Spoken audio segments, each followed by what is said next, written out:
Et bonsoir, nous sommes jeudi et nous revoilà pour la lecture hebdomadaire. Donc, nous sommes actuellement en train de lire, je suis actuellement en train de vous lire le livre Ne vous contentez pas d'exister, passer d'une existence ordinaire à votre destinée au moyen du but, du temps et du travail, du pasteur Pierre-Emmanuel Jean de l'église Mission Gospel Centre International située à Clermont-Ferrand. Nous en étions au chapitre 3. La vie est dans votre but. Il faut à l'homme un but. Ne pas en avoir, c'est être à demi-mort. Pierre-Claude Victor Boist. Cette citation confirme et met en valeur ce que nous venons d'intégrer. En suivant votre but, vous accédez au meilleur de votre vie. Votre destinée est en quelque sorte l'optimisation, la meilleure version possible de votre existence. À présent, et tout au long de ce chapitre, je vais vous montrer bien plus encore.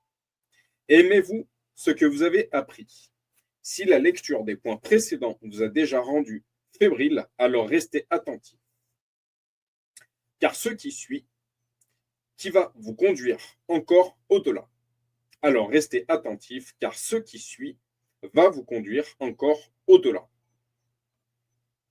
Ce but dont vous savez maintenant qu'il est préexistant ne se contentera pas de vous introduire dans une simple amélioration du cours de l'existence.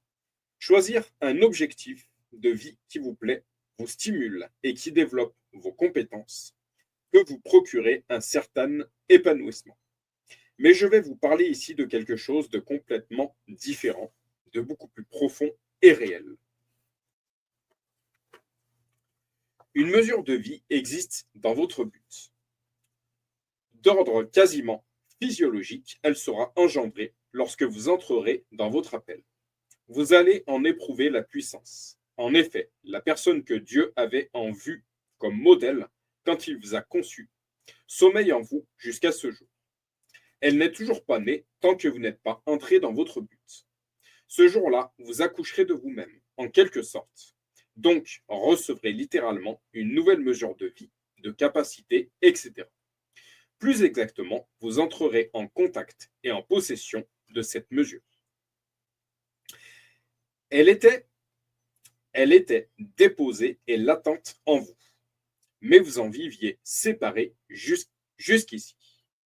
Un peu comme le jour de votre naissance, où vous avez utilisé pour la première fois des équipements et capacités physiques que vous déteniez pourtant depuis plusieurs mois, mais qui restaient encore en veille et inutilisables en attendant cet instant. Ainsi, votre pleine vie, celle prévue pour votre destinée, est conçue en vous depuis votre naissance, mais ne voit le jour que lorsque vous embrassez votre vocation. En poursuivant votre but, vous utiliserez la pleine mesure de vie qui dormait en vous. C'est ce qui a fait dire à Benjamin Franklin: certaines personnes meurent à 25 ans, mais ne sont enterrées qu'à l'âge de 75 ans. Si à 25 ans, vous choisissez de ne pas suivre votre vocation, alors oui, littéralement, vous venez de faire mourir le meilleur de vous-même. Si pendant les 50 années suivantes, vous continuez ainsi, sans revenir vers votre appel, et que vous mouriez à leur terme, alors vos deux vies sont définitivement enterrées. Votre destinée, qui était déjà comme avortée depuis vos 25 ans, et votre existence, qui aura pris fin à 75. Si pendant les 50 années suivantes, vous continuez ainsi, sans revenir vers votre appel, et que vous mouriez à leur terme, alors vos deux vies sont définitivement enterrées. Votre destinée qui était déjà comme avortée depuis vos 25 ans, et votre existence qui aura pris fin à 75. Cette citation de Benjamin Franklin exprime parfaitement combien il est tragique, mais commun, d'exister sans vie. C'est pour ça, ce verset biblique: réveille-toi, toi qui dors, et Christ t'éclairera. Même jeunes, beaucoup subsistent dans ce triste état. Si nous résistons à notre vocation, nous laisserons mourir ce que nous étions censés enfanter. Mais en la suivant, nous mettrons en lumière nos trésors cachés. Le plus grand ennui, c'est d'exister sans vivre, a aussi déclaré Victor Hugo. J'ai déjà évoqué l'histoire d'Abraham, le premier récit biblique d'une vocation. Pour lui, c'est au contraire à l'âge de 75 ans que tout semble avoir commencé. Curieusement, l'Écriture ne raconte quasiment rien de lui avant cet âge avancé, alors que par la suite, tous les détails de sa vie seront mentionnés et suivis. Il semble ne pas avoir d'existence aux yeux de l'Écriture entre 0 à 75 ans. Il est comme mort, pour Dieu. Il n'apparaît pas pour lui. Intentionnellement, l'inspiration divine veut retenir notre attention. Que s'est-il donc passé pour lui à ce moment précis de son parcours? Comment est-il passé d'inconnu à un rôle de premier plan? Pourquoi garde-t-il la vedette jusqu'au jour de sa mort? Pourquoi est-il devenu comme vivant pour le Saint-Esprit à 75 ans? Tout simplement parce qu'à 75 ans, Abraham entend et obéit à l'appel de Dieu de quitter son pays et de le suivre. Je relis cette phrase. Tout simplement parce qu'à 75 ans, Abraham entend et obéit à l'appel de Dieu de quitter son pays et de le suivre. C'est par la foi qu'Abraham, lors de sa vocation, obéit et partit pour un lieu qu'il devait recevoir en héritage, et qu'il partit sans savoir où il allait. Hébreux 11.8. Ça demande une certaine dose de foi, de suivre l'appel de Dieu et d'aller là où il souhaite nous emmener sans savoir de manière humaine où nous allons forcément. Dès qu'Abraham a choisi de répondre à l'appel et de tout laisser pour suivre sa vocation, il est devenu réellement vivant. Je relis cette phrase tellement importante. Dès qu'Abraham a choisi de répondre à l'appel et de tout laisser pour suivre sa vocation, il est devenu réellement vivant. Chez les Juifs, ce récit nommé Lek Leka signifie « va vers toi-même ». L'article suivant nous montre la dimension supérieure de vie qu'il a expérimentée dans sa vocation. Enfin, et c'est le plus important, en lui disant d'aller, Dieu fit d'Abraham un homme nouveau qui pouvait désormais progresser au-delà de ses propres possibilités. Va vers toi signifie va vers ton véritable être, ton être le plus élevé, l'être que tu ne pourrais atteindre par toi-même. Abraham est appelé le père de ceux qui croient. Il a établi le modèle de la vie de la foi. Et il nous a légué ce grand principe. On commence réellement de vivre le jour où on entre dans son but. Quel est votre niveau de vie? Un individu n'a pas commencé à vivre tant qu'il ne s'est pas libéré de l'étroitesse de ses propres préoccupations pour atteindre les préoccupations plus larges de toute l'humanité. Martin Luther King. Je relis. Un individu n'a pas commencé à vivre tant qu'il ne s'est pas libéré de l'étroitesse de ses propres préoccupations pour atteindre les préoccupations plus larges de toute l'humanité. Martin Luther King. Voilà le langage d'une personnalité particulièrement engagée dans son but et qui a fait l'expérience dont nous parlons. Qui mieux que Martin Luther King est qualifié pour nous instruire des effets de la vocation et de la destinée. Il fait partie des personnes reconnues parmi les plus influentes de toute l'humanité. Lui aussi a éprouvé la pleine mesure de l'existence lorsqu'il a embrassé une cause supérieure, celle de son but. La portée de votre but étant toujours supérieure à celle de votre vie personnelle, il vous connecte à des ressources, des facultés, des projets, des personnes, des aspirations, des circonstances et des effets meilleurs, donc à une vie en tout point préférable. Nous avons vu ensemble, dès le premier chapitre, qu'il existe deux niveaux d'existence. Notre but appartient au niveau supérieur, tandis que le premier se limite simplement à maintenir et entretenir le souffle de vie, en lui fournissant les moyens de subsistance, éventuellement du confort. Voilà pourquoi on appelle ça une sortie de zone de confort. Martin Luther King nous dépeint exactement la même vision. en décrivant ce que j'ai appelé le niveau inférieur de l'existence comme étant marqué par l'étroitesse de ses propres préoccupations. Ce niveau, ce niveau du bas ne se différencie guère finalement de la vie animale, dont les préoccupations principales se résument à se protéger, manger, dormir, se reposer, se reproduire, etc., et se limitant finalement à une forme de survie. Ce mode d'existence méritait plutôt l'appellation sous-vivre, car très en dessous de ce que tout être humain est appelé à faire de ses jours. L'abondance est incluse dans votre but, ce qui est déjà visible et actif dans votre personnalité, caractère, vos qualités, dons et compétences, mais aussi ce qui est resté caché jusqu'à ce jour et que vous avez pourtant reçu en vue de votre destinée. Ce que vous possédez, mais encore tout ce que vous allez acquérir pour et par votre but, va hisser votre existence au pinacle de la richesse, de l'intensité, de l'utilité et des facultés de la vie humaine. Vous n'imaginez pas ce que vos jours pourront atteindre en devenant destinés. Si tu as un but dans la vie qui prend beaucoup d'énergie, qui exige beaucoup de travail, qui engage un grand intérêt et qui est un défi pour toi, tu auras toujours hâte de te réveiller pour voir ce que le nouveau jour t'apportera. Suzanne Police Schultz. Je relis cette phrase. Si tu as un but dans la vie qui prend beaucoup d'énergie, qui exige beaucoup de travail, qui engage un grand intérêt et qui est un défi pour toi, tu auras toujours hâte de te réveiller pour voir ce que le nouveau jour t'apportera. Je le confirme, c'est un véritable moteur qui nous entraîne dans la vie de tous les jours. Notre société de consommation nous fait miroiter sa version d'un vécu idéal, qu'elle nous présente sans cesse et uniquement comme venant de la possession des richesses. Et finalement, si c'était les richesses qui finissaient par nous posséder. De la notoriété et du luxe.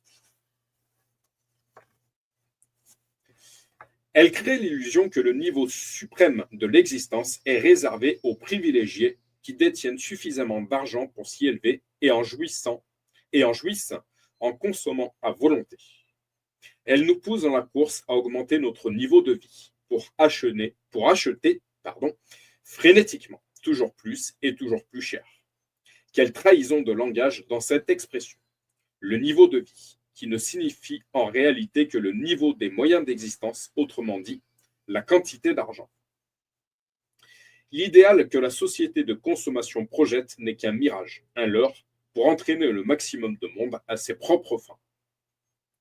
L'idéal que la société de consommation projette n'est qu'un mirage, un leurre, pour entraîner le maximum de monde à ses propres fins et consumer ses consommateurs dans une vrille interminable de désirs et de dépenses qui engraisse et enrichit la minorité qui la pilote. Elle n'a rien de mieux à nous proposer en réalité que d'accéder à la version riche du niveau inférieur de l'existence, qui présente évidemment des avantages dans sa catégorie, mais qui nous trompe totalement en se faisant passer pour l'ultime élévation et standard de l'existence. Sa meilleure offre reste de survivre, en réalité sous-vivre, mais dans l'opulence avec plus de moyens que ses congénères.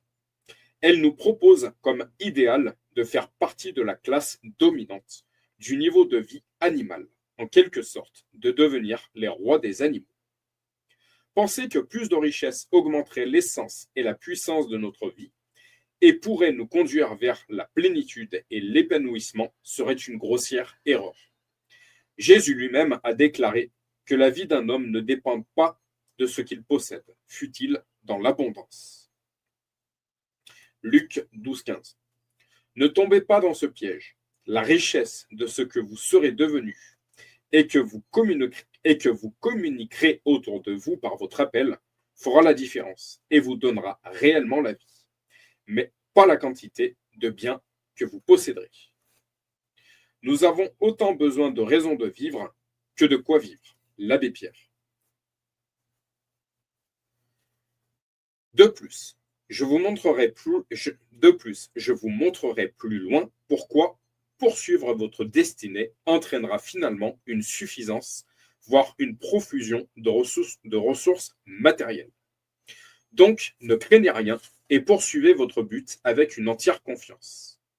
La seule transition vers une vie meilleure s'opère en quittant l'étroitesse de ses propres préoccupations pour atteindre les préoccupations plus larges de toute l'humanité, en passant d'une vie animale à celle digne de l'être humain, une destinée. Saviez-vous que Jésus lui-même a dû traverser ce type d'expérience et de passage? À l'instar de son ancêtre Abraham, vous remarquerez que pratiquement rien n'est dit à son sujet avant ses 30 ans. Bien sûr, les circonstances exceptionnelles de sa conception et de sa naissance nous sont relatées. Mais à part Luc, qui nous donne parcimonieusement quelques détails supplémentaires sur son enfance, les autres évangiles restent muets sur la plus longue période de sa vie, qui en aurait sûrement intéressé plus d'un. Pourquoi? Le Saint-Esprit veut à nouveau nous enseigner que la vraie vie de Jésus-Christ n'a en fait débuté que lorsqu'il s'est consacré pleinement à son appel au jour de ses 30 ans. À partir de là, par contre, tous les détails de ses actes et de ses paroles jusqu'à sa mort, sa résurrection et son ascension nous ont été dévoilés. Son parcours aussi nous crie que la vie est dans notre but. Il y pénètre par son baptême à l'âge de 30 ans, baptême auquel il donne une autre signification que ses contemporains qui viennent à Jean-Baptiste pour recevoir le pardon de leurs péchés. Or, Jésus, lui, est sans péché. Pour quelle raison veut-il alors être enseveli, puis relevé au travers des eaux du Jourdain? Il n'y enterre pas une nature de péché, mais sa vie séculière, sa simple existence. Il abandonne à cet instant précis le niveau inférieur de l'existence pour s'introduire pleinement dans son appel et sa destinée, ouvrant cette voie nouvelle à ses suiveurs. Or, au même moment, le Saint-Esprit, puissance de vie, vient à sa rencontre pour le qualifier et le conduire jusqu'au bout de sa mission. Il va littéralement éprouver dès ce moment la différence entre son existence passée et celle qui commence dans sa vocation. Il se retrouve non seulement connecté à ce qui était déposé en lui depuis sa naissance, mais à la puissance de vie d'en haut venue s'ajouter pour accomplir sa destinée divine. Principe de l'échange. Votre existence est prévue pour être échangée contre votre appel. C'est en y procédant que vous gagnerez une vie infiniment supérieure à celle que vous aurez ensevelie. Il ne faut pas chercher à rajouter des années à sa vie, mais plutôt essayer de rajouter de la vie à ses années. John Fitzgerald Kennedy. Je relis cette phrase, elle est intéressante. Il ne faut pas chercher à rajouter des années à sa vie, mais plutôt essayer de rajouter de la vie à ses années.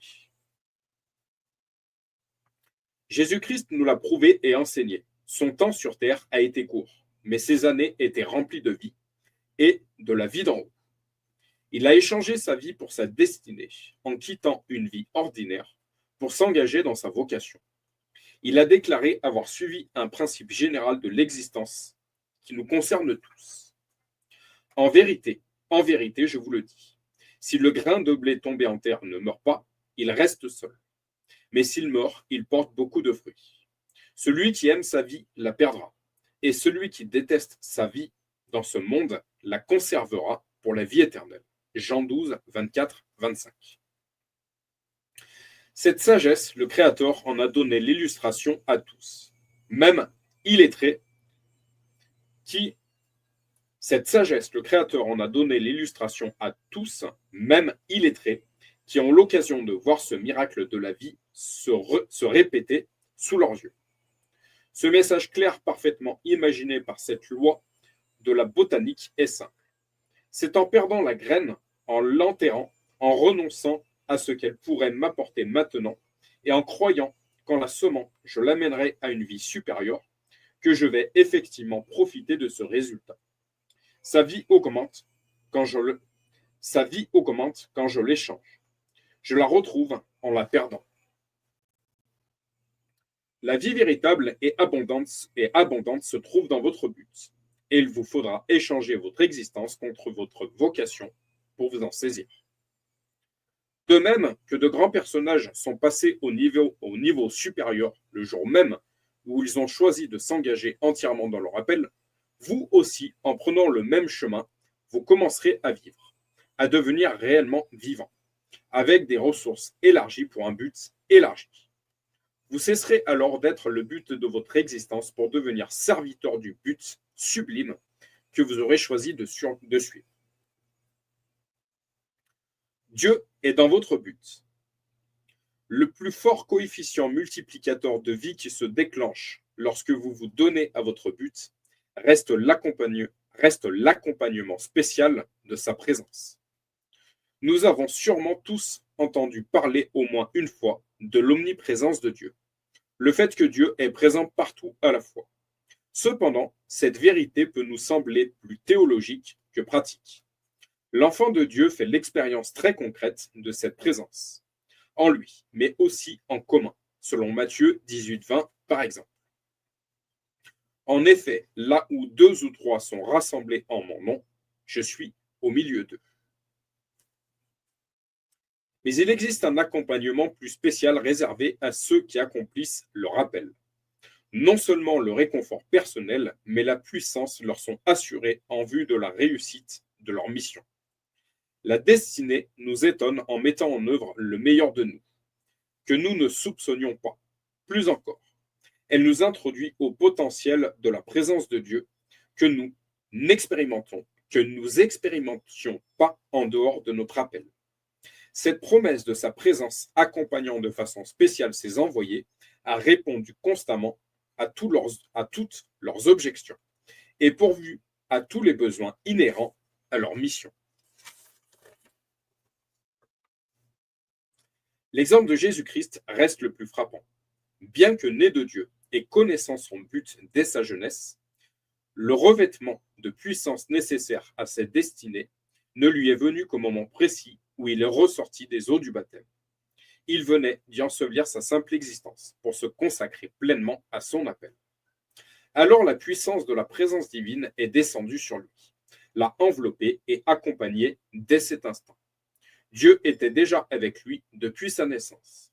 Personne n'osait le nier, mais personne ne contestait que Dieu fût avec lui d'une façon nouvelle, dans une toute autre mesure, une fois entré dans sa vocation.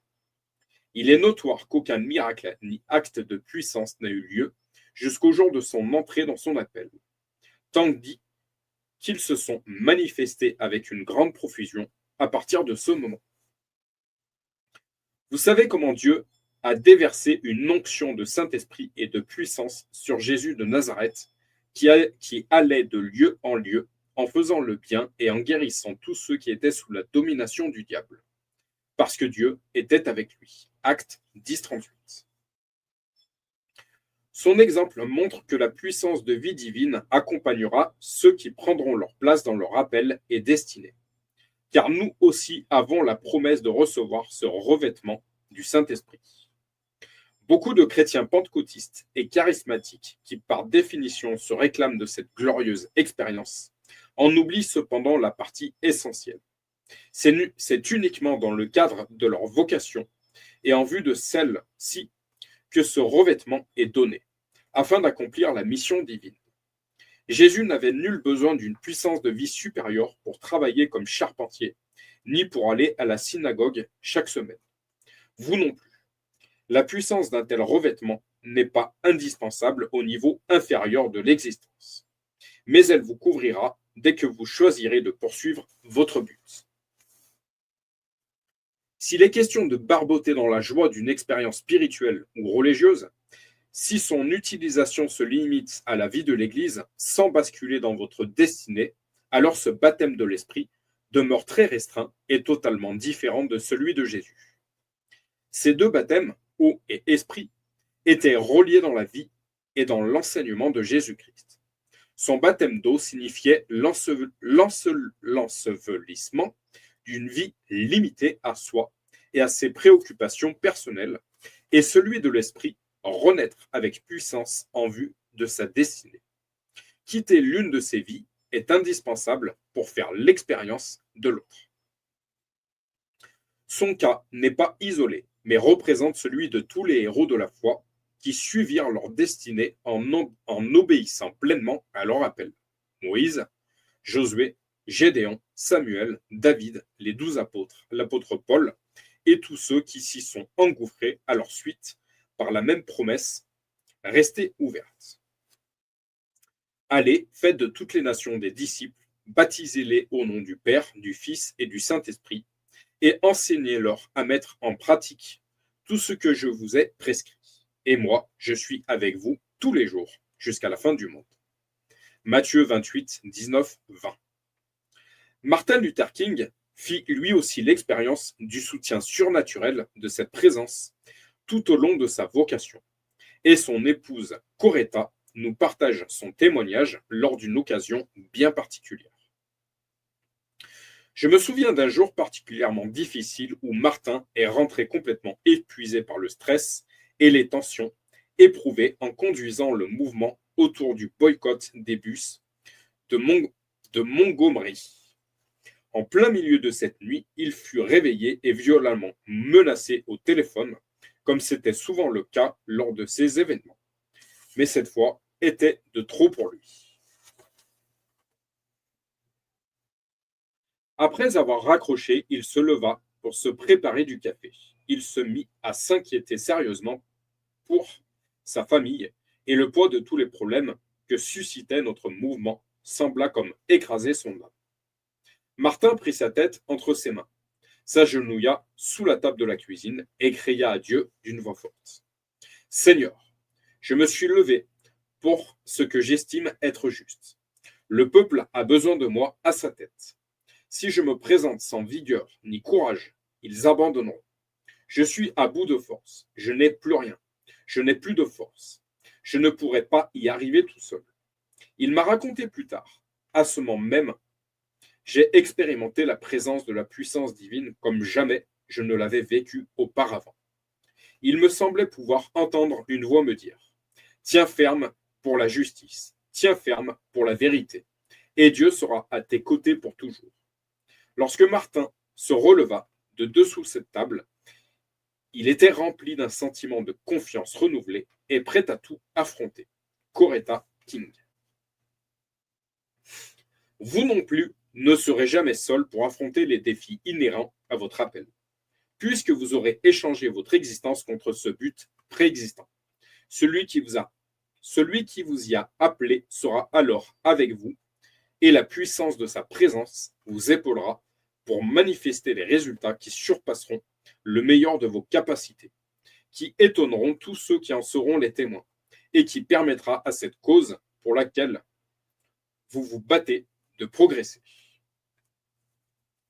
La prospérité est dans votre but. On entend beaucoup parler de prospérité, mais peu connaissent réellement sa nature, ni comment ou pourquoi l'obtenir. Bien-aimé, je souhaite que tu prospères à tout égard et sois en bonne santé, comme prospère l'état de ton âme. 3 Jean 1-2.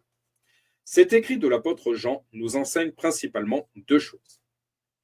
La prospérité intégrale est souhaitable.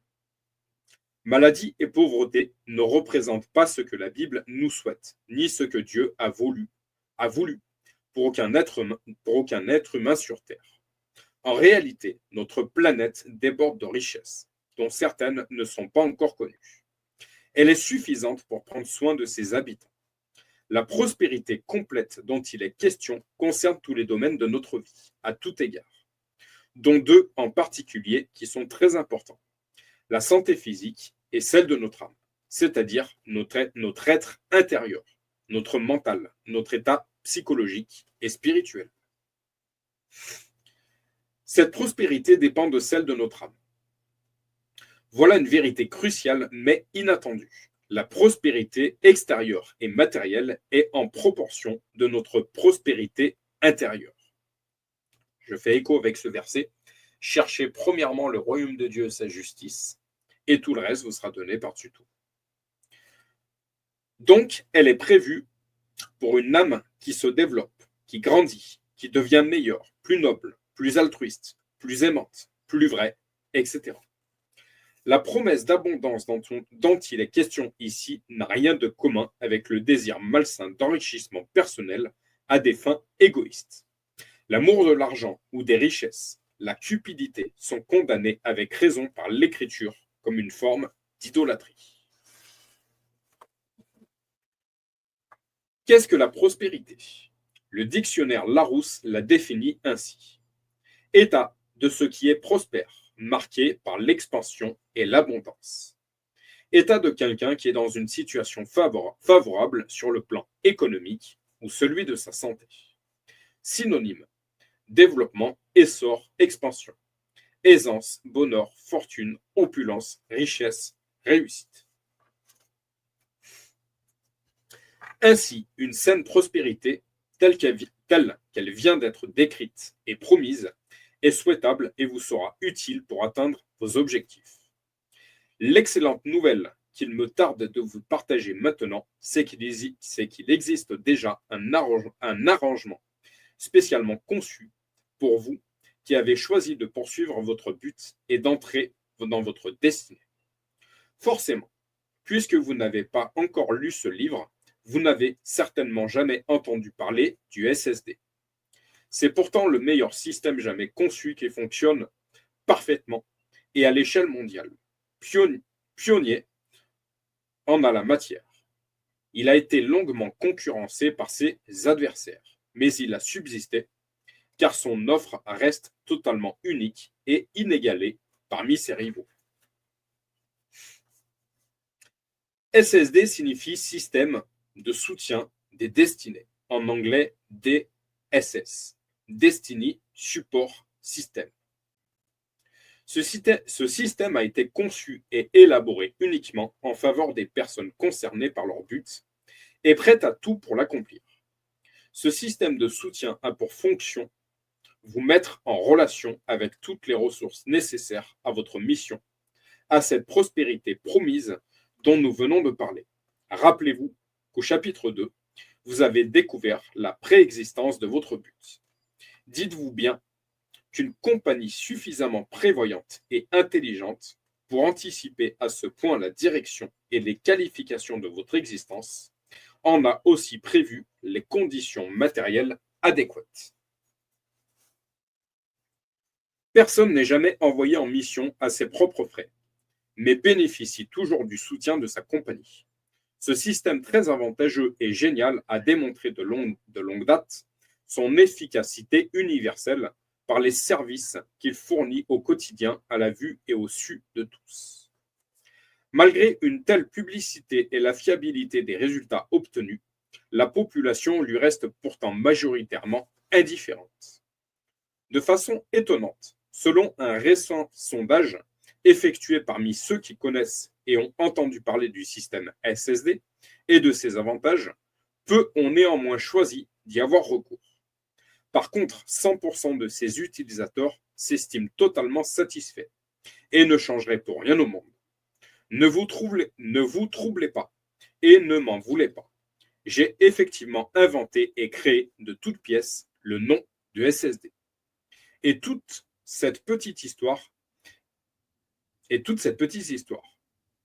Mais c'est pour mieux illustrer certaines vérités oubliées et si peu usitées de nos jours. Si le nom est fictif, un tel système existe bel et bien qui soutient vraiment ceux qui suivent leur appel et destinée divine. Ce que je viens de décrire de façon allégorique se rapporte à la réalité de l'arrangement prévu par le royaume des cieux. Vous devez absolument vous saisir de ce phénomène qui vous aidera à construire votre destinée. Laissez-moi vous conduire dans cette autre histoire pour vous aider à mieux comprendre de quoi il s'agit. Un oiseau de la race des moineaux était né doué d'une intelligence totalement supérieure à la moyenne de ses congénères. Aussi, en comparant sa vie à celle des hommes, il se mit à réfléchir, puis il convoqua tous les siens. J'ai compris pourquoi les hommes vivent mieux que nous, et je sais comment faire pour que notre peuple accède lui aussi à une vie meilleure. Leur déclara-t-il. Tous les oiseaux, moineaux, mais aussi autres races qui l'écoutaient, crièrent leur enthousiasme à celui qui allait devenir leur nouveau chef. J'ai percé leur secret et nous aussi. Allons maintenant avoir de la nourriture en abondance. Poursuivit-il. Comment? Comment? Piaillaient les volatiles en sautant, battant des ailes, tout excités par l'idée de manger à volonté et facilement. Voilà le secret. Il faut creuser la terre, semer les graines au lieu de les manger, nettoyer, protéger et y travailler, et ensuite viendra le temps de grandes récoltes. L'année qui suivra nous donnera encore plus de graines, donc nous pourrons produire toujours plus de nourriture. La joie était à son comble chez tout le peuple ailé. Dès les premiers jours du printemps, une armée d'oiseaux se mit à griffer, percer le sol, à coups de bec, puis au bout de quelques semaines de ce labeur, de planter ensuite les précieuses graines dans les sillons fraîchement ouverts. Toute leur saison fut occupée à ce travail, du matin au soir. Aussi, tout le monde, les hommes y compris, s'étonnèrent cette année-là de ne plus assister à leurs chants joyeux et à leur va-et-vient habituel de chaque jour. On commençait même à s'inquiéter de ce vide causé par leur disparition. Du coup, insectes, vers de terre et autres confrères, tous surpris de l'absence de leurs prédateurs, se mirent aussitôt à proliférer et à oser s'aventurer sur de nouveaux territoires. Tout au long de la belle saison, ce vide s'amplifia encore, car les oiseaux étaient tous affairés à désherber, protéger et travailler leurs plantations. De plus, en passant beaucoup de leur temps au sol, plusieurs d'entre eux s'étaient fait dévorer par des chats et autres amateurs de menus volailles. Lorsque le moment tant attendu de la récolte arriva, personne ne fut déçu malgré les pertes d'effectifs, car la quantité produite était encore plus impressionnante que prévu. Voyez, je vous l'avais bien dit, vociférait le chef mono. Vous êtes à l'abri pour tout l'hiver. Mettons soigneusement de côté le double de semences, et l'an prochain, nous en aurons 2 fois plus. La fête fut mémorable cet automne, et permit presque d'en oublier les disparus. Tout l'hiver se passa à festoyer aussi largement que les réserves l'autorisaient, si bien qu'au printemps suivant, chaque oiseau avait doublé, voire triplé pour certains de volumes. Pendant ce temps, la multiplication des vers et des insectes était devenue un vrai problème dans la forêt et parmi toutes les autres espèces, et générait des luttes constantes. Tous voulaient retrouver les oiseaux pour se débarrasser de cette invasion et des dégâts commis par cette horde qui dévorait tout, piquait et s'imposait par le nombre. L'humanité elle-même cherchait des solutions à ces nouveaux fléaux, déconcertée par cette nouvelle crise écologique. Le monde devenait hostile et semblait de plus avoir perdu sa gaieté et sa joie de vivre, privé du chant matinal et des figures de vol si gracieuses des maîtres de l'air. Soudain, un énorme rossignol hurla. Je n'arrive plus à chanter. En effet, il avait perdu sa voix. Un vent de panique se mit à souffler parmi tous, car plus aucun n'en était capable. Alors qu'il s'égosillait en vain, un corbeau ajouta. Et moi, je n'arrive plus du tout à voler. À cause de son poids, chacune de ses tentatives d'envol se soldait à un échec vraiment pathétique. Cette fois-ci, le désespoir s'empara de toute la communauté, car la plupart n'arrivaient plus à décoller et à s'élever à plus de quelques mètres de distance. Ils savaient qu'ils seraient maintenant des proies faciles. Sur ces entrefaites, le chef moineau, ayant d'avance compris l'issue de cette situation et senti le vent tourner, avait pris les devants en s'enfuyant à cloche-patte pour se cacher des siens. Alors les oiseaux décidèrent unanimement d'arrêter de se croire intelligents et de redevenir des oiseaux. Et tout rentra dans l'ordre. Permettez-moi de vous livrer quelques réflexions sur ma petite histoire. Avant de se lancer dans l'agriculture intensive, les oiseaux vivaient très bien. Et en suivant le rôle qui leur était assigné par la nature, l'équilibre, mais aussi la beauté et l'harmonie générale étaient préservés. Ça me parle en ce qui me concerne, moi qui visiblement, enfin, Dieu envoie euh, apporter la bonne nouvelle à ses agriculteurs et toutes ces lois spirituelles. L'idéal pour le monde entier venait de leur fidélité à demeurer actifs dans le but originel de leur création. En choisissant de vivre différemment, ils privèrent le monde de leurs meilleurs dons et provoquèrent un déséquilibre dangereux. De plus, tant qu'ils vivaient dans leur vocation d'origine, ils bénéficiaient du système efficace pourvu par la nature qui les nourrissait. Ils n'avaient aucunement besoin de créer ni de dépendre d'un autre système soi-disant plus avantageux. Le meilleur qui leur permettait de vivre pour le but pour lequel ils avaient été créés était déjà en place et fonctionnait parfaitement.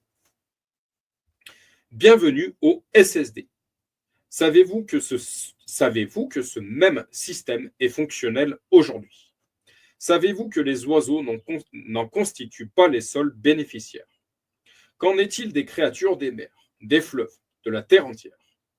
Qu'en est-il des plantes, elles aussi? Les fleurs, par exemple, qui pourvoient à leurs besoins pendant qu'elles travaillent à embellir et parfumer le monde?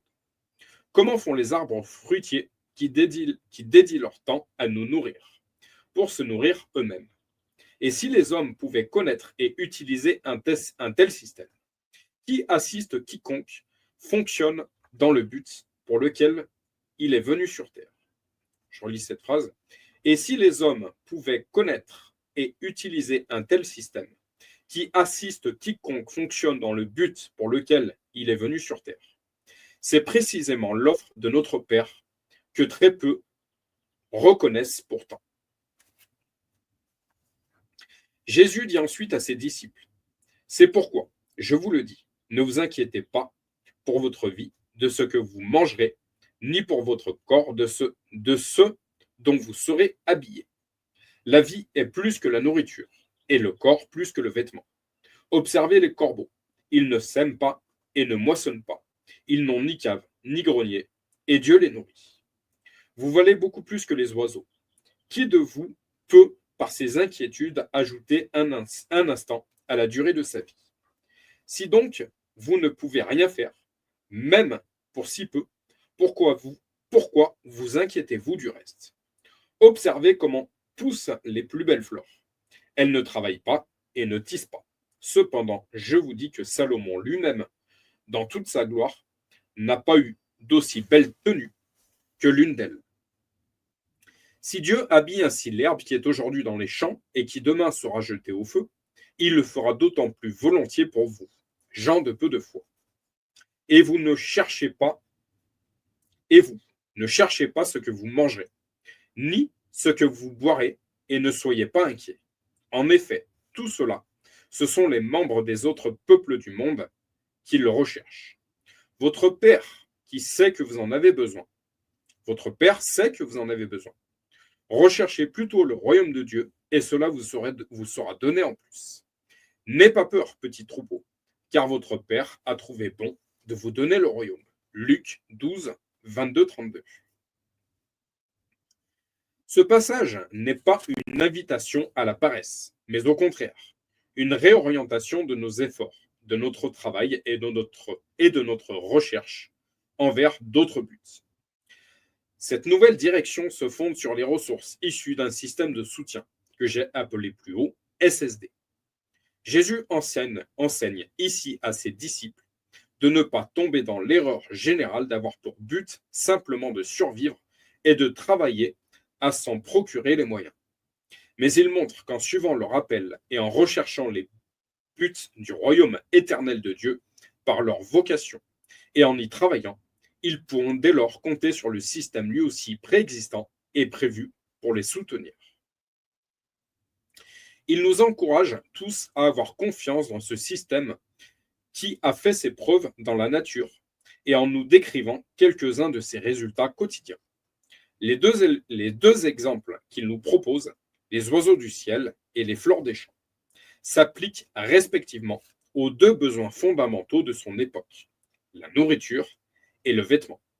Dans ces deux cas, ni les oiseaux ni les fleurs ne travaillent spécifiquement pour ces besoins, mais ils restent actifs envers d'autres buts.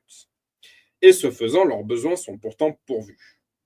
Comme vous l'avez sûrement remarqué, les oiseaux se lèvent très tôt, sont loin d'être paresseux, mais plutôt hyperactifs. Comment passer d'un système à l'autre? En changeant de but, en travaillant pour ceux du royaume de Dieu, pour votre appel et non plus pour de l'argent destiné à pourvoir à vos besoins. Je relis cette phrase. Comment passer d'un système à l'autre? En changeant de but, en travaillant pour ceux du royaume de Dieu, pour votre appel et non plus pour de l'argent destiné à pourvoir à vos besoins.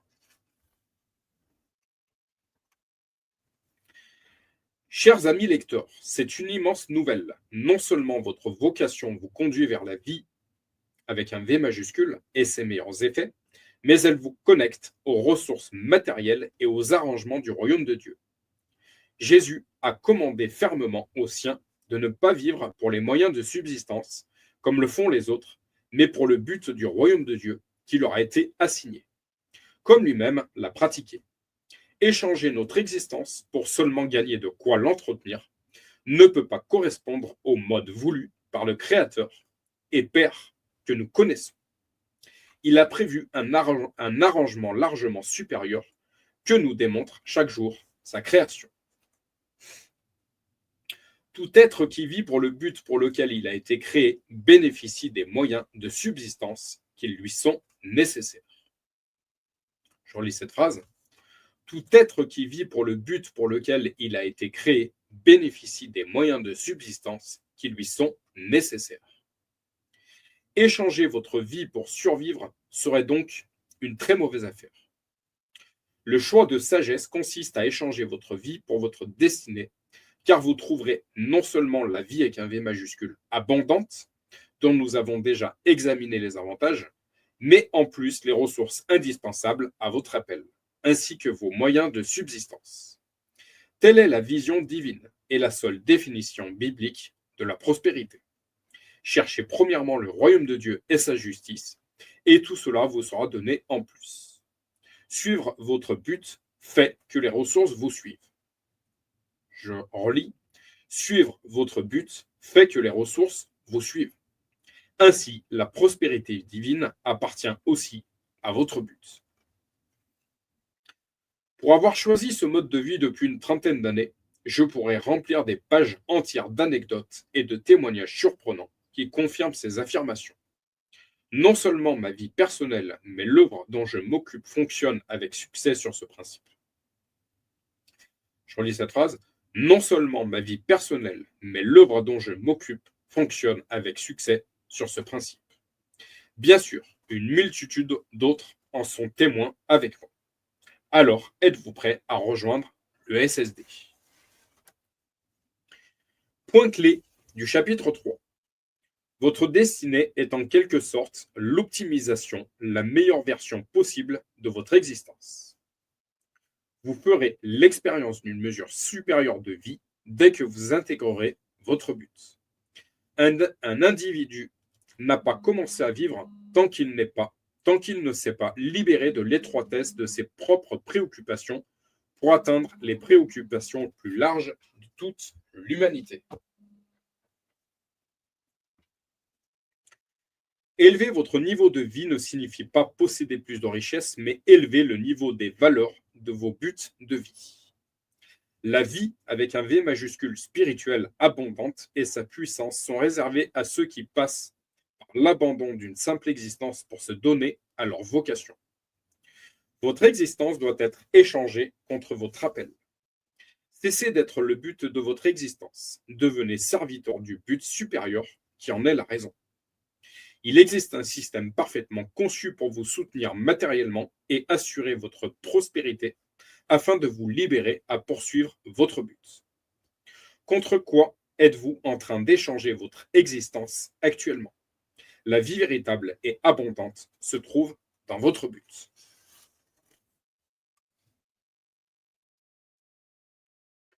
Votre but est supérieur à votre vie. Cher ami lecteur, tout d'abord, mes félicitations pour ce chemin parcouru. Ce chapitre va clôturer la première partie qui concerne le but. Ensuite, nous toucherons au second détonateur de notre destinée, qui est le temps.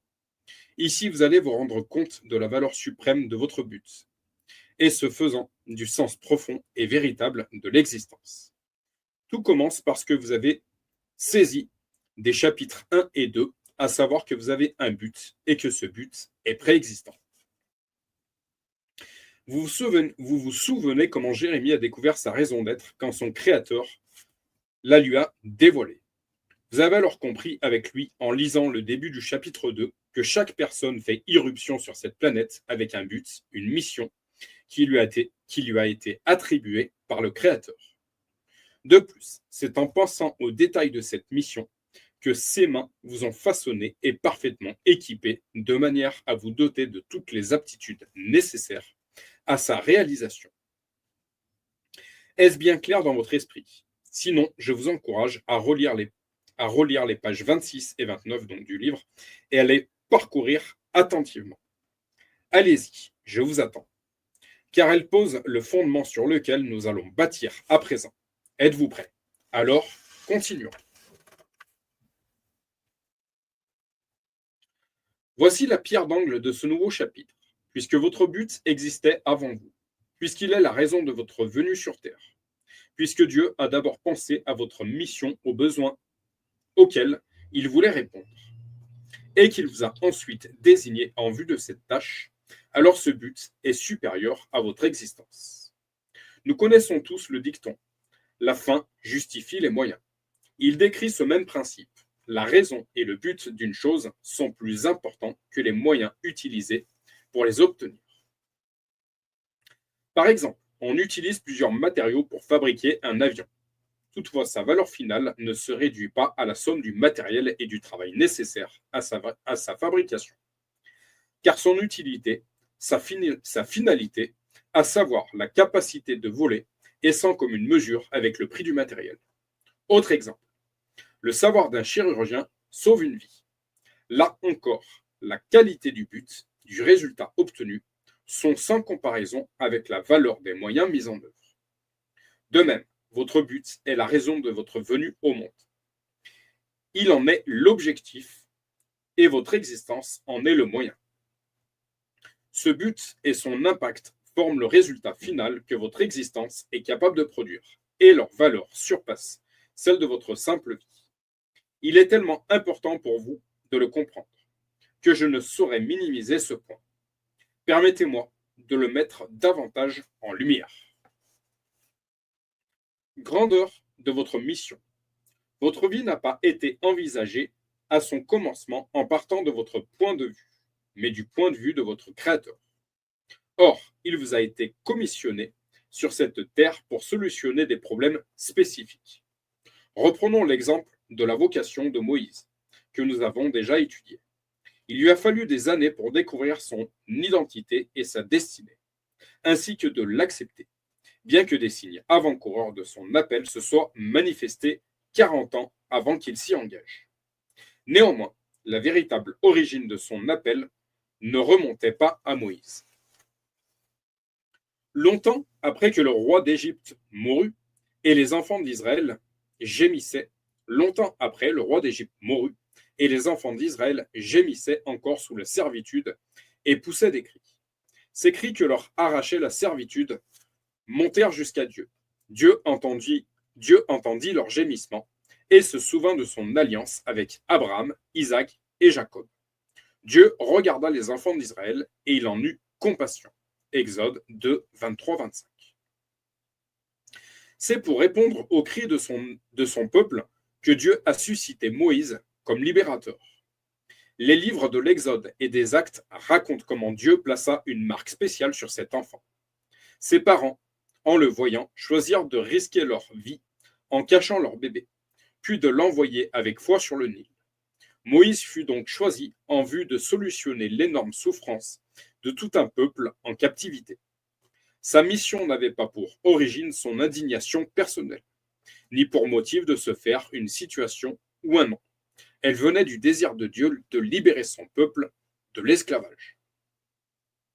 Tout appel, vocation et but que le Créateur assigne à l'homme vise toujours une cause et un besoin éminent. Je relis cette phrase. Tout appel, vocation et but que le Créateur assigne à l'homme vise toujours une cause et un besoin éminent. L'origine divine de notre but, sa préexistence et les effets qu'il va produire en constituent la grandeur. Ainsi, la valeur de votre mission dépasse de loin celle de votre simple existence. Cette prise de conscience vous aidera à vous y engager, sans craindre les obstacles. L'apôtre Paul avait découvert cette même vérité concernant la valeur suprême de son but et savait qu'elle surpassait celle de sa propre vie. Aussi, il n'aurait pas hésité à la perdre si nécessaire. Mais je n'y attache aucune importance et je ne considère pas ma vie comme précieuse, pourvu que j'accomplisse avec joie ma course et le ministère que le Seigneur Jésus m'a confié. Annoncer la bonne nouvelle de la grâce de Dieu. Actes 20, 24. La parole de Dieu reste la première à affirmer la valeur inégalable de la vie humaine. Si donc elle déclare que notre but lui est encore supérieur, nous ferions mieux d'y prêter attention. Paul avait reçu cette compréhension et il estimait sa vocation prioritaire sur sa propre vie. Cette révélation a conduit les personnes de destinée à se livrer sans crainte à leur mission. C'est le cas de la reine Esther, de son vrai nom, Hadassa, ayant réalisé le sens de destinée attaché à sa position royale grâce à la fameuse déclaration de son cousin et mentor, Mardochée. Elle n'hésita plus à mettre sa vie en jeu. Mardochée fit répondre à Esther, « Ne t'imagine pas que tu échapperas seul d'entre tous les Juifs, parce que tu es dans la maison du roi. Car si tu te tais maintenant, le secours et la délivrance surgiront d'autre part pour les Juifs, et toi et la maison de ton père, vous périrez. Et qui sait, ce n'est pas pour un temps comme celui-ci que tu es parvenu à la royauté. » Esther envoya dire à Mardochée, « Va, rassemble tous les Juifs qui se trouvent à Suse, et jeûnez pour moi, sans manger ni boire pendant 3 jours, ni la nuit, ni le jour. Moi aussi je jeûnerai, de même avec mes servantes. Puis j'entrerai chez le roi, malgré la loi. Et si je dois périr, je périrai. » Esther 4, 13 à 16. Les parties du texte que j'ai mises en italique font ressortir cette vérité. La révélation de la suprématie de leur but pousse les personnes à s'y engager, même au péril de leur vie, car ils en ont considéré l'impact, donc la valeur. Je relis cette phrase. La révélation de la suprématie de leur but pousse les personnes à s'y engager, même au péril de leur vie, car ils en ont considéré l'impact, donc la valeur. Conscients que leur but renferme plus de valeur que leur vie, ils n'hésitent pas à engager leur vie pour atteindre leur but. Conscients que leur but renferme plus de valeur que leur vie, ils n'hésitent pas à engager leur vie pour atteindre leur but. Telle est l'essence d'un héros. Il est prêt à tout pour une cause qu'il juge supérieure au risque qu'il prend. C'est ce que vient d'expérimenter ces jours-ci à Paris un jeune Malien qui a sauvé un enfant suspendu au balcon du 4e étage d'un immeuble. Plus de 60 personnes regardaient en bas, apeurées. Mais Mamoudou, sans y réfléchir à 2 fois, s'est jeté sur l'immeuble et de balcon en balcon a grimpé en seulement quelques secondes les 4 étages et a arraché l'enfant à une chute fatale.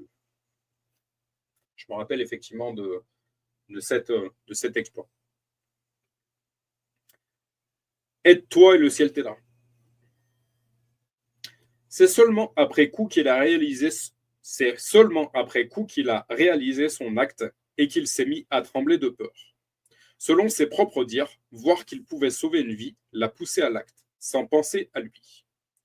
Convoqué suite à cet exploit chez le président de la République en personne, il a reçu un certificat de reconnaissance pour son courage et sa bravoure, mais aussi la promesse de recevoir ses papiers rapidement, plus un poste chez les pompiers.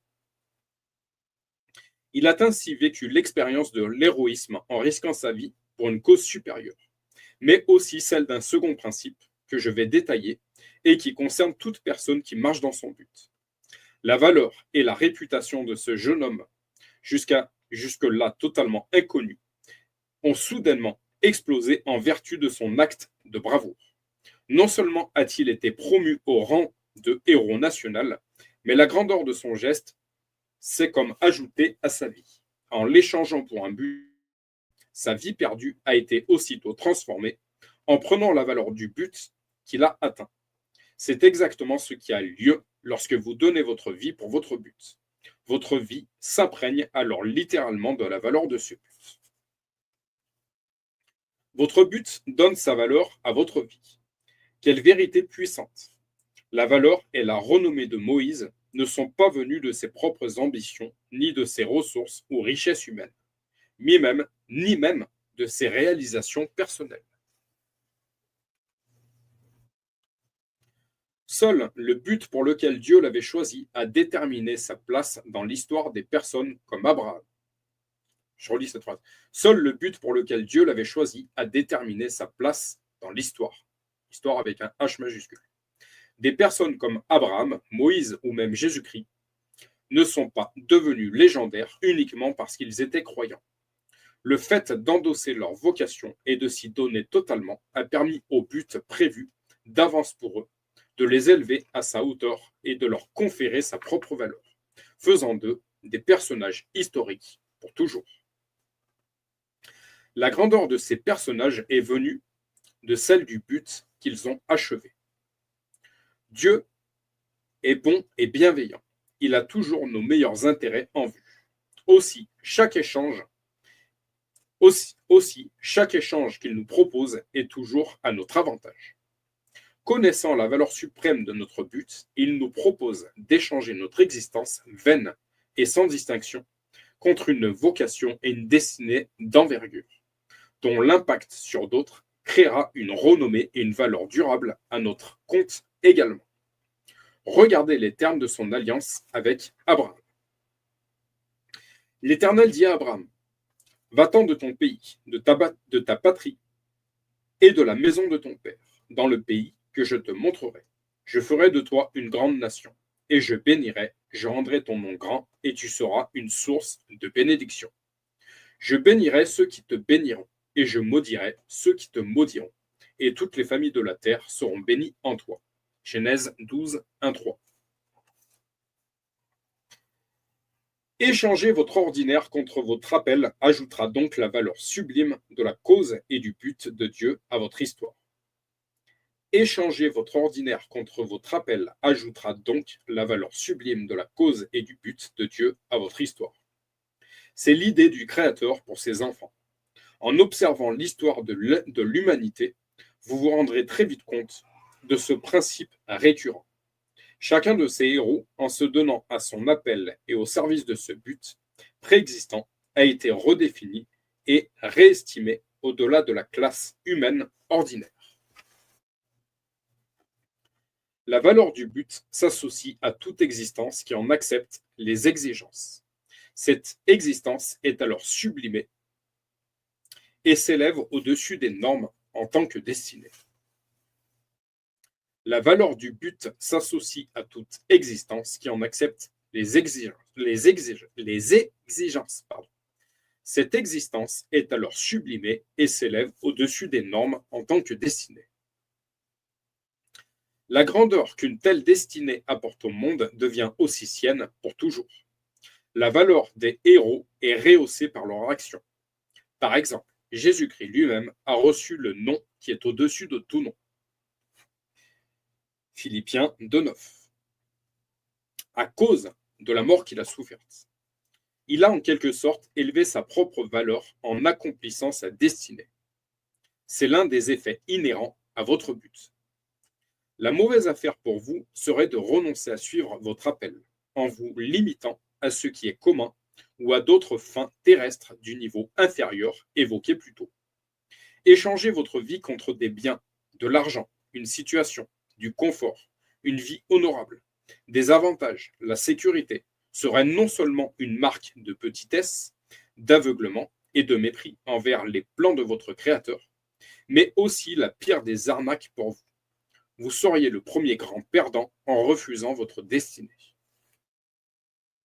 Sachez que si vous déclinez cette offre, vous finirez par en accepter une autre, mais à votre détriment. Votre but prédéterminé est préférable à tout projet de vie envisageable. Étant l'idée divine, il ne peut être ni égalé ni surpassé. Aussi, aucun marché qui vous serait proposé ne serait en mesure de rivaliser. Soyez vigilants, car il est fort probable que vous recevrez de telles offres dont certaines pourront parfois paraître alléchantes. Parmi toutes les destinées, celle de Jésus-Christ reste incomparable, puisque sa vie fut donnée en rançon pour le salut de toute l'humanité. Le but auquel il était destiné renfermait le plus grand trésor jamais confié à un homme, le salut de la race humaine dans son entier. C'est pour cette raison qu'au moment précis où Jésus-Christ choisit de prendre le tournant de sa vie et d'entrer dans cette vocation, l'offre la plus extravagante lui fut proposée. Le diable le transporta encore sur une montagne très élevée, lui montra tous les royaumes du monde et leur gloire, et lui dit : Je te donnerai toutes ces choses si tu te prosternes et m'adores. Matthieu 4, 8, 9. À votre avis, pourquoi un esprit aussi malin et voleur était capable de payer un tel prix pour détourner Jésus-Christ de sa vocation ? Parce qu'il était conscient de sa valeur unique, mais aussi de ce qui se reproduit chaque fois qu'un être humain choisit d'entrer dans sa vocation et d'échanger son existence contre sa destinée. Le diable savait que la valeur et les conséquences du but assigné à Jésus-Christ seraient gigantesques, ce qu'il voulait éviter à tout prix, un prix qu'il était prêt à payer. Mais Jésus-Christ n'a pas accepté, car lui aussi connaissait les vertus puissantes et proéminentes de son but. Rappelez-vous de cette leçon pour vous-même. Ne recevez aucune offre qui vous détournerait de votre but, car quelle que soit la somme proposée, vous et l'humanité seriez perdants.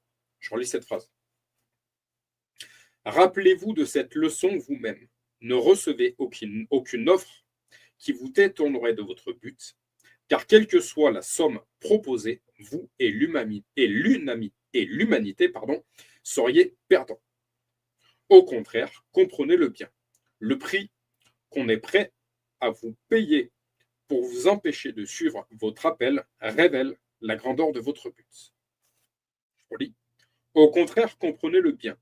Le prix qu'on est prêt à vous payer pour vous empêcher de suivre votre appel révèle la grandeur de votre but. Le prix que votre ennemi consent à vous verser démontre en partie votre valeur.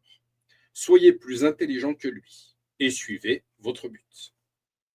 Votre but est supérieur à votre mort. Votre but détient cet autre pouvoir qui saura vous étonner. Il est capable de tenir en échec la mort elle-même. Étant supérieur à votre vie, il est supérieur à votre mort également. Je vais vous montrer comment. C'est tout à fait logique dans l'optique de votre but préétabli.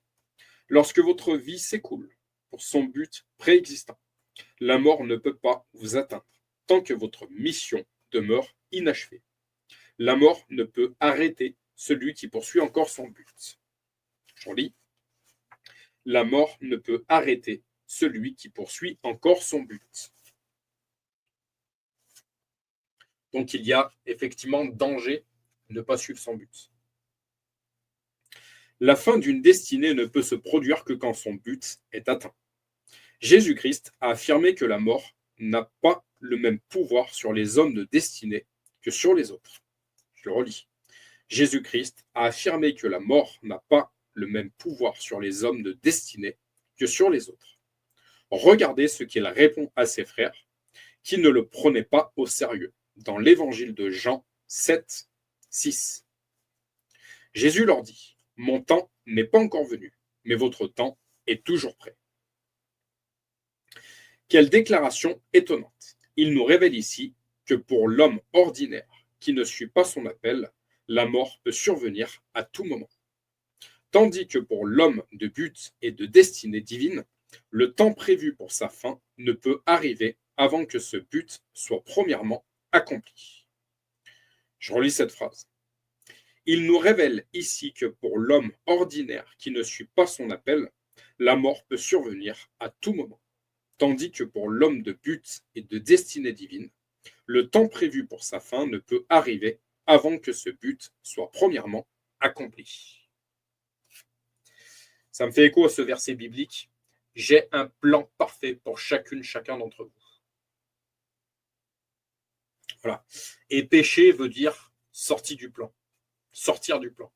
Donc finalement, ne pas répondre à l'appel de Dieu est péché. Ne pas répondre à notre vocation est péché.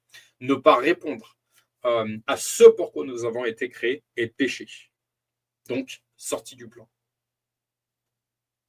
Ce but prévu est plus fort que la mort.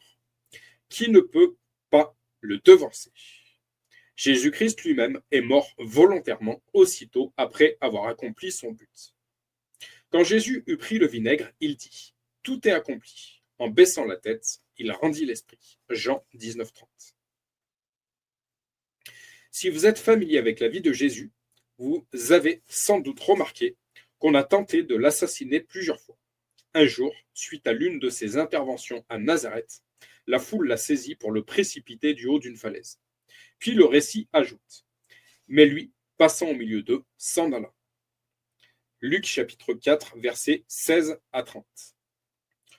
Lors d'autres tentatives, il est écrit que son heure n'était pas encore venue. Tant que le but pour lequel Dieu l'avait envoyé dans le monde n'était pas achevé, il était impossible de le supprimer. Vous penserez peut-être oui, mais il s'agissait de Jésus, ou encore, peut-être les écrivains ont-ils arrangé son histoire. Laissez-moi vous montrer ce qui est arrivé à Martin Luther King, qui lui aussi poursuivait sa mission. Au moment où il sut qu'il avait gagné la bataille, après tant et tant de luttes, il fit le discours suivant, qui fut son dernier. Le 3 avril, énorme, synchronicité, timing divin. Le 3, chiffre 3, Trinité. Le 3 avril 1968, il prononça un discours poignant qui a des résonances prémonitoires. Voici des extraits de la fin émouvante de ce discours. Eh bien, je ne sais pas ce qui va arriver maintenant. Nous avons devant nous des journées difficiles, mais peu m'importe ce qui va m'arriver maintenant, car je suis allé jusqu'au sommet de la montagne. Je ne m'inquiète plus, comme tout le monde. Je voudrais vivre longtemps. La longévité a son prix. Mais je ne m'en soucie guère maintenant. Je veux simplement que la volonté de Dieu soit faite. Et il m'a permis d'atteindre le sommet de la montagne. J'ai regardé autour de moi, et j'ai vu la terre promise. Il se peut que je n'y pénètre pas avec vous. Mais je veux vous faire savoir, ce soir, que notre peuple atteindra la terre promise. Ainsi, je suis heureux ce soir. Je ne m'inquiète de rien. Je ne crains aucun homme. Mes yeux ont vu la gloire de la venue du Seigneur. Le jour suivant, le 4 avril 1968, Martin Luther King, avant d'aller dîner chez le pasteur Kiles, chez qui il est invité, sort sur le balcon qui surplombe le parking du motel. Il est 18h01 quand claque un coup de feu. La balle lui fracasse la mâchoire avant de lui briser la colonne vertébrale. Immédiatement transporté à l'hôpital Saint-Joseph, le combattant de la non-violence baisse les armes d'amour et s'envole rejoindre celui dont il a contemplé la gloire sur la montagne. En ce qui me concerne, toute personne qui me connaît, qui connaît ce ministère que semble me confier Dieu, réveille que me confie Dieu, je le déclare dans le nom de Jésus, toute personne sait toute personne qui me connaît sait que j'agis dans le milieu funéraire. Pas plus tard que ce matin, j'étais en cérémonie. On accompagnait une personne de 90 ans qui était ancienne officiante, certes catholique, mais qui était ancienne officiante. Je crois, notamment dans les funérailles. Elle est décédée après 7 ans. Elle est décédée après ne pas avoir mangé pendant 7 ans. L'un de mes employeurs m'a apporté cette information ce matin. Donc voilà, elle a passé 7 années, 7 ans, chiffre 7, encore une fois. Elle a passé 7 ans sous perfusion et elle serait décédée après 7 ans de perfusion. Comme quoi, ce verset biblique et nombre d'exemples que j'ai pu écrire de personnes qui sont venues me témoigner de nombre de choses, il est clair qu'à partir du moment qu'on marche avec Dieu, qu'on fait sa volonté, il connaît précisément le nombre de nos jours. À partir du moment qu'on sort du plan divin, qu'on pêche, donc péché veut dire sortie du plan, Dieu peut attenter au nombre de jours que Dieu avait pourtant prévu pour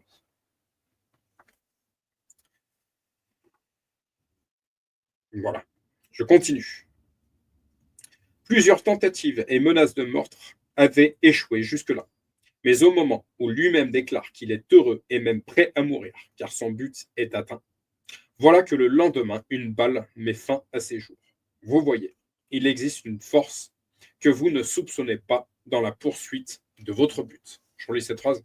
Il existe une force que vous ne soupçonnez pas dans la poursuite de votre but. Suivez-moi, je vous ferai pêcheur d'hommes.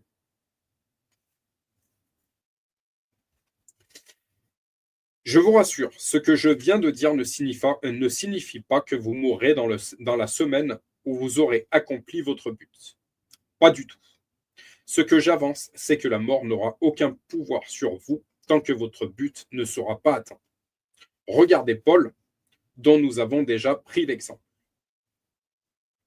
Car pour moi, je sers déjà de libation et le moment de mon départ approche. J'ai combattu le bon combat. J'ai achevé la course. J'ai gardé la foi.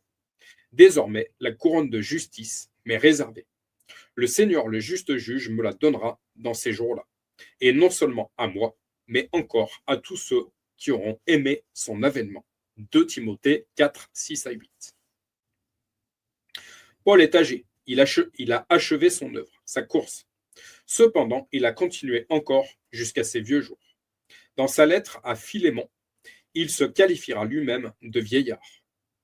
C'est dans Philémon, chapitre 1, verset 9. Rassurez-vous, vous n'êtes pas obligé de finir en même temps que votre but. Toutefois, lorsque vous en aurez vraiment embrassé la cause et la valeur, vous serez prêt à toute éventualité. Je vous en rappellerai plus en détail à la fin du chapitre. Votre but marquera l'histoire. Seuls les personnages qui ont quitté le rivage confortable d'une existence souvent passive et centrée sur eux-mêmes pour voguer vers l'horizon de leur destinée et des besoins plus grands de l'humanité ont changé le cours de nombreuses histoires et de l'histoire avec un H majuscule. Du coup, ils en font maintenant partie eux aussi. Je vous cite 2 exemples parmi ces héros du XXe siècle qui étaient conscients et ont témoigné du sens de destinée qui a guidé leur vie et leurs choix. Winston Churchill.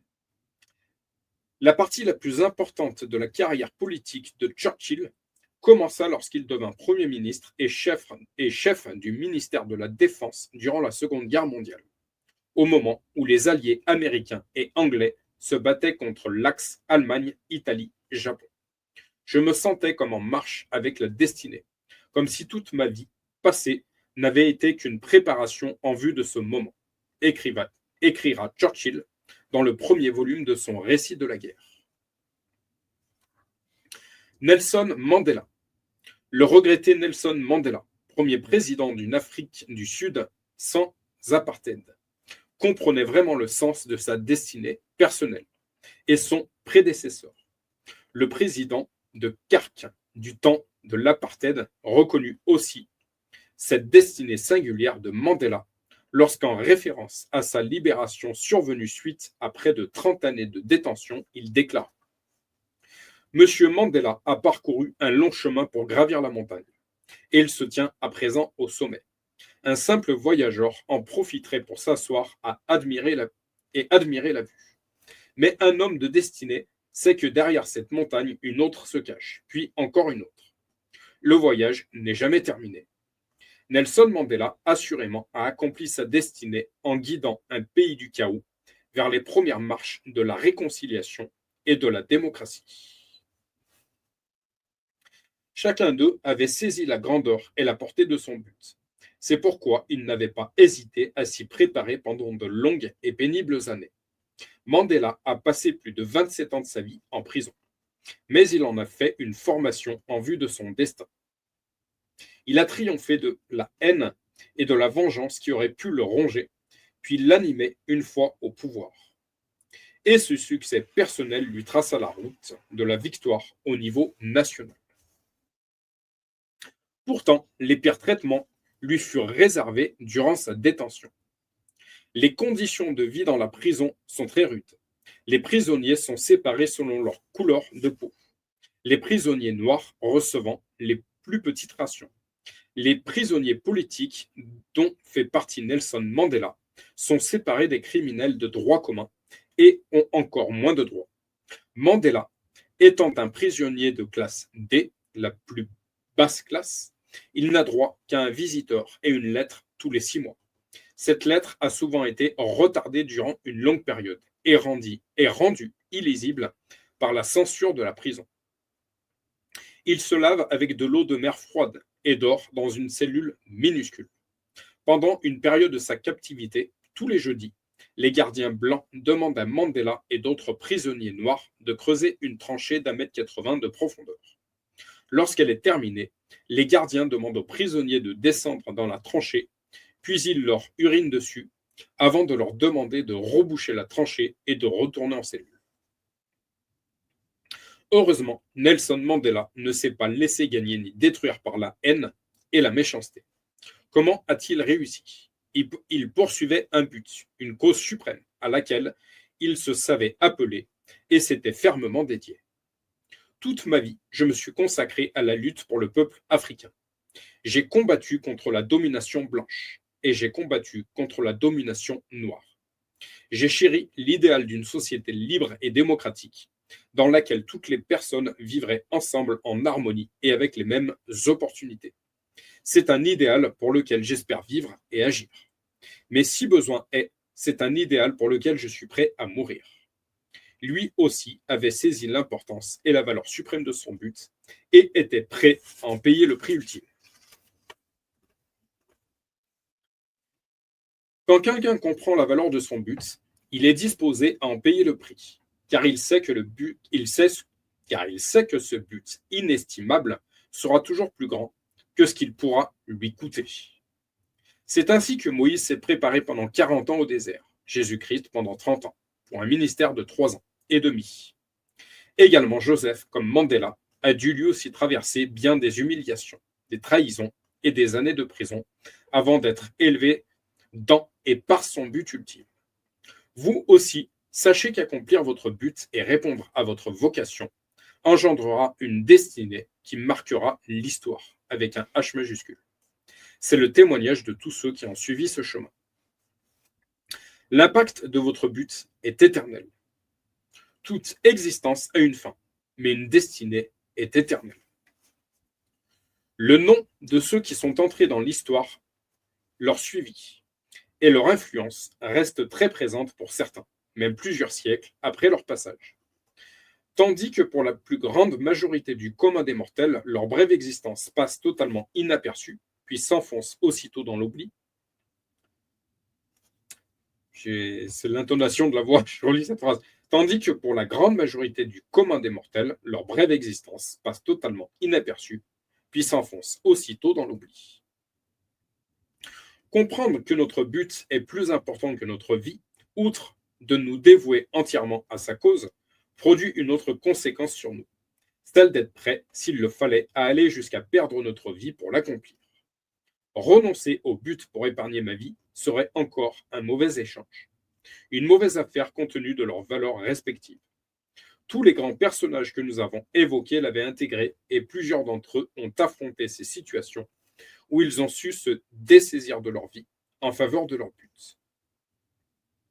Nous avons lu ensemble le dernier discours très prophétique et lucide de Martin Luther King, qui avait déjà, depuis longtemps, accepté l'éventualité de sa mort dans la poursuite de son but.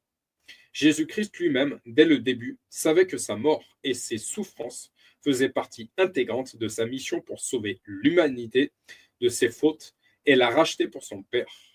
P majuscule. Perdre sa vie n'était pas un choix pour lui, mais un passage obligatoire sur sa feuille de route. Heureusement pour tous, il n'a pas renoncé pour autant. Paul, le célèbre apôtre, avait lui aussi compris la prééminence de son appel et s'était préparé à perdre sa vie pour aller au but. En entendant cela, nous-mêmes et les croyants de Césarée, nous avons supplié Paul de ne pas monter à Jérusalem. Il a alors répondu: que faites-vous là à pleurer et à me briser le cœur? Je suis prêt non seulement à être emprisonné, mais encore à mourir à Jérusalem pour le nom du Seigneur Jésus. Actes 21, 12, 13. Mais je n'y attache aucune importance et je ne considère pas ma vie comme précieuse, pourvu que j'accomplisse avec joie ma course et le ministère que le Seigneur Jésus m'a confié. Annoncer la bonne nouvelle de la grâce de Dieu. Actes 20, 24. En effet, Christ est ma vie et mourir représente un gain. Philippiens 1, 21. Paul méprisait ce secret. Son appel comptait plus que sa propre vie. Pardon, je me suis planté. Paul maîtrisait ce secret. Je relis. Paul maîtrisait ce secret. Son appel comptait plus que sa propre vie et sécurité, car il se savait gagnant en cas de mort. Il en aurait immédiatement les retombées et la récompense dans l'éternité. Je relis ce passage. Paul maîtrisait ce secret. Son appel comptait plus que sa propre vie et sécurité, car il se savait gagnant en cas de mort. Il en aurait immédiatement les retombées et la récompense dans l'éternité. Ainsi, les fruits et la récompense d'une destinée ne s'arrêtent ni à cette vie, ni au temps. Les héros que nous avons cités comme exemple avaient tous saisi à l'avance non seulement l'excellence de leur appel et de son potentiel impact, mais ils avaient pris conscience des valeurs et vertus qui s'y rattachaient, et ils en poursuivaient les richesses invisibles. Leur notoriété et leur différence n'est pas provenue de biens matériels, mais invisibles, qu'ils ont possédés et dispensés. Le but de Dieu pour nous est toujours relié aux plus grandes et nobles vertus, telles que la justice, la compassion, l'amour, la foi. Or, toutes demeurent éternellement, comme le montrent les passages suivants. Parce que nous regardons non point aux choses visibles, mais à celles qui sont invisibles, car les choses visibles sont passagères et les invisibles sont éternelles. 2 Corinthiens 4, 18. L'amour ne meurt jamais, les prophéties disparaîtront, les langues cesseront, la connaissance disparaîtra. 1 Corinthiens 13, 8. Comme on dit souvent dans le milieu funéraire, le véritable tombeau des morts, c'est le cœur des vivants. Le cœur, siège de l'esprit. En quittant l'étroitesse d'un monde centré sur soi et en suivant votre destinée, vous trouverez aussi la force de vous séparer des vices et des aspirations du bas monde. Je relis cette phrase. En quittant l'étroitesse d'un monde centré sur soi et en suivant votre destinée, vous trouverez aussi la force de vous séparer des vices et des aspirations du bas monde. Vous vous élèverez vers de plus nobles desseins qui sont associés à votre but divin. En visant des projets de grandeur et en vous détachant de vous-même afin de vivre pour autrui et pour une autre cause digne, vous accéderez au monde des vertus invisibles mais puissantes, qui se développeront aussi dans votre propre nature et caractère, pétrissant ainsi votre vie d'une matière éternelle et indestructible.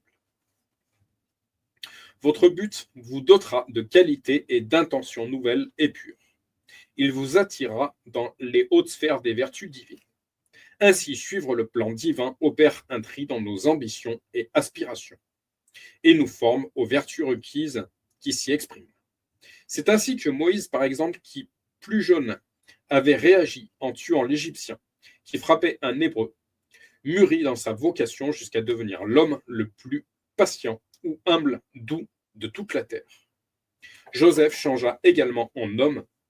Joseph changea également en homme de pardon, qui fit grâce à ses frères qui l'avaient trahi. Mandela de même dut apprendre à pardonner et à ne pas haïr, ni se venger, et put ainsi conduire son peuple sur le même chemin de réconciliation, démontrant au monde entier la puissance de telles valeurs pour changer des nations. Martin Luther King a aussi manifesté la force et la supériorité de qualités telles que la non-violence, le respect, la justice, la vérité, la foi et l'amour. Jésus-Christ lui-même a pardonné ses bourreaux pendant qu'ils le crucifiaient. Tous ces héros prestigieux de l'humanité ont épousé les plus grandes vertus et par leur pouvoir ont triomphé des plus grands maux des sociétés de leur temps. Votre vocation vous associera également à ces forces invisibles qui seront à la fois les armes victorieuses de votre combat, mais aussi une source de richesse et d'inspiration. Je relis cette phrase. Votre vocation vous associera également à ces forces invisibles qui seront à la fois les armes victorieuses de votre combat, mais aussi une source de richesse et d'inspiration. Une chose que j'ai dit, donc je suis maître de cérémonie funéraire, une chose que j'ai dit un jour à l'un de mes employeurs, il me faisait part en fait de retours positifs de la part d'une famille que j'avais pu accompagner. Et je lui avais répondu, tu sais, l'inspiration ne vient pas de nulle part en fait. Et je peux témoigner que depuis que le Saint-Esprit, depuis que mon esprit a été reconnecté avec le Saint-Esprit, Esprit de Dieu, je n'ai jamais autant écrit qu'au jour d'aujourd'hui, alors que pendant toute ma scolarité, j'étais au fond de la classe. Voilà, je vous le témoigne. Et le monde passe, et sa convoitise aussi. Mais celui qui fait la volonté de Dieu demeure éternellement. 1 Jean 2,17, je relis. Et le monde passe, et sa convoitise aussi. Mais celui qui fait la volonté de Dieu demeure éternellement. 1 Jean 2,17. Votre but a pour origine et pour source l'éternité. C'est aussi vers sa source qu'il vous ramène. Le but transcende la totalité d'une existence et lui donne sa forme ultime. Je relis cette phrase. Le but transcende la totalité d'une existence et lui donne sa forme ultime. Chers lecteurs, nous voici au terme de cette première partie. Je suis certain que vous avez beaucoup appris, mais aussi que vous êtes déjà conquis par la gloire de votre but. Vous savez à présent que découvrir et suivre votre but vous conduira dans une destinée d'une immense différence et portée que vous serez capable de manifester. J'aimerais, avant de conclure, attirer votre attention sur quelques points pratiques, car le plus important et urgent maintenant que vous avez cette connaissance, consiste bien sûr à la mettre en action immédiatement. J'aimerais, avant de conclure, attirer votre attention sur quelques points pratiques, car le plus important et urgent maintenant que vous avez cette connaissance consiste bien sûr à la mettre en action immédiatement. Réflexion. Avez-vous découvert votre but ou au moins identifié la direction que vous devez prendre? Si votre réponse est non, alors votre premier objectif devrait être de chercher cette direction jusqu'à la trouver. Relisez attentivement les premiers chapitres de ce livre pour cela. Si votre réponse est oui, suivez-vous cette direction. Mon conseil pour vous est de prendre très au sérieux votre appel, de tout mettre en œuvre pour l'accomplir et d'en faire votre priorité absolue. L'appel ne se réalise que quand il est à la première place dans nos priorités, nos efforts, notre planning quotidien, nos affections, nos recherches, etc. Je relis. Mon conseil pour vous est de prendre très au sérieux votre appel, de tout mettre en œuvre pour l'accomplir et d'en faire votre priorité absolue. L'appel ne se réalise que quand il est à la première place dans nos priorités, nos efforts, notre planning quotidien, nos affections, nos recherches, etc. Je vous propose un test qui va vous aider à vous évaluer sur les sujets abordés dans cette première partie consacrée au but. Je vous encourage à passer ce petit examen sérieusement. Rien de difficile, vous verrez. Puis de prendre en considération vos résultats pour appliquer les suggestions qui suivront. C'est une aide supplémentaire pour vous permettre de vous situer et de mettre en œuvre les changements dont vous avez besoin pour vivre les vérités que vous venez de lire. Ce test vient juste après les points clés de ce dernier chapitre. Point clé du chapitre 4. La valeur de votre but surpasse celle de votre existence. Comprendre cette valeur suprême vous rend libre et audacieux dans votre engagement. Un héros est subjugué par sa cause. Votre vie recevra sa valeur de votre but. Votre but élèvera considérablement la valeur de votre vie. N'acceptez aucune proposition qui vous détournerait de votre but. C'est là où on doit tous faire attention, je l'ai expérimenté. J'ai un fichier, j'ai un Google Doc qui s'appelle Vision Ministère. Et en fait, tout un tas de tri s'est opéré cette année 2024-25. Tout un tas de choses, je le témoignais le jeudi dernier, En fait, tout un tas de choses ont disparu de ma vie parce qu'elles n'avaient plus lieu d'être, en fait. Et elles me faisaient justement perdre du temps par rapport au but ultime de ma vie. La mort elle-même est soumise à votre but. Suivre votre destinée divine peut vous introduire dans l'histoire, avec un H majuscule. Votre but vous enrichira de valeurs élevées et éternelles. Toute existence a une fin, mais une destinée est éternelle. Échanger votre existence pour votre destinée est l'arrangement prévu à votre avantage. Les vertus invisibles sont puissantes et jouent un rôle actif dans votre destinée.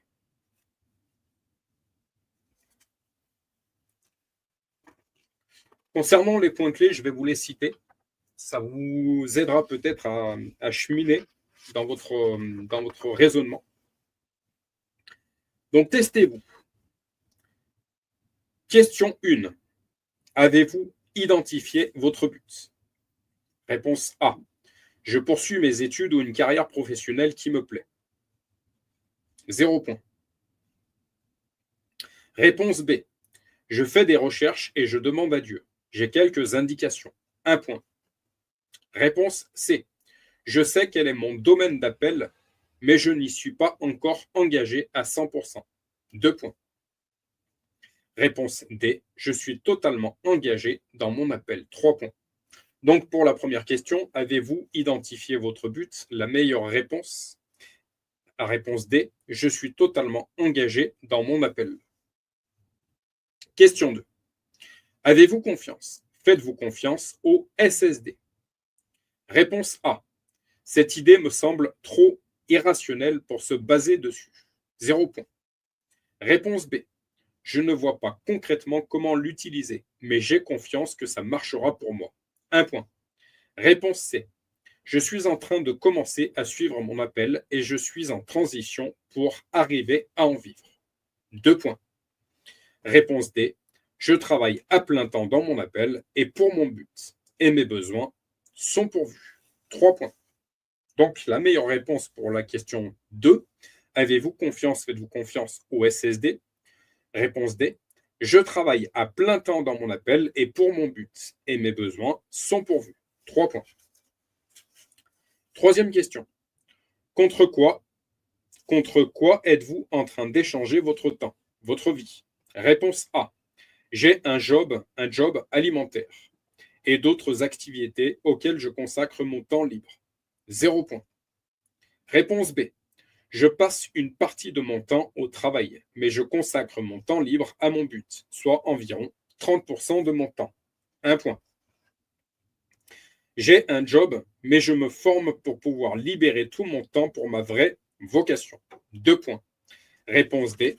J'utilise tout mon temps et ma vie entière pour servir mon appel. 3 points. Donc, la meilleure réponse pour la question 3, contre quoi êtes-vous en train d'échanger votre temps, votre vie? La réponse D. J'utilise tout mon temps et ma vie entière pour servir mon appel. 3 points. Quatrième question. Quel est actuellement votre but dans la vie? Réponse A. Je ne crois pas que réussir dans mes études, ma carrière, ma famille soit mon objectif principal. 1 point. Réponse B. Je n'ai pas de but précis, si ce n'est continuer ce que je fais. 0 point. Réponse C. Mon but est une cause supérieure à mes intérêts personnels pour le bien des autres, mais je n'y suis pas encore engagé. 1 point. Réponse D. Mon but est une cause supérieure à mes intérêts personnels pour le bien des autres et j'y suis engagé partiellement. 2 points. Réponse E. Mon but est une cause supérieure à mes intérêts personnels pour le bien des autres et j'y suis engagé à 100%. 3 points. Donc la meilleure réponse pour la question 4, quel est actuellement votre but dans la vie? Réponse E. Mon but est une cause supérieure à mes intérêts personnels pour le bien des autres et j'y suis engagé à 100%. Question 5. Quelle est votre vocation? Réponse A. Je sais que Dieu m'a créé pour un but et m'a qualifié pour l'accomplir. 2 points. Réponse B. Moi, j'essaye juste de faire du mieux que je peux, faire du bien aux autres. 0 point. Réponse C. Je sais quel est mon but préexistant et je suis actif et engagé dans sa réalisation. 3 points. Réponse D. Je suis en train de chercher en privé la réponse à cette question et je demande à Dieu de me le montrer. 1 point. Donc la meilleure réponse pour la question 5, quelle est votre vocation? Et la réponse C. Je sais quel est mon but préexistant et je suis actif et engagé dans sa réalisation. 3 points. Résultat du test. Donc, si après le test, vous comptez le nombre de points que vous avez entre 0 et 5 points. Il est urgent pour vous d'identifier votre but et de commencer à le suivre. Continuer ainsi revient à gâcher votre existence. Je vous recommande de relire les premiers chapitres, de bien en assimiler les principes, puis de prendre les décisions qui s'imposent. Vous avez entre 5 et 10 points. Vous êtes en chemin vers votre destinée. Vous avez fait les premiers pas, c'est bien. Toutefois, il vous en manque pour y entrer pleinement. Je vous suggère de noter quelles sont les étapes à franchir et de faire des plans pour avancer sans tarder. La prochaine partie de ce livre va vous aider. Vous avez entre 10 et 15 points. Bravo. Vous avez quitté la banalité de l'existence pour poursuivre votre but et vous avez découvert certains des secrets d'une destinée. Vous avez pris en main votre existence pour en faire une destinée. De grandes choses vous attendent. En continuant votre lecture, vous allez en découvrir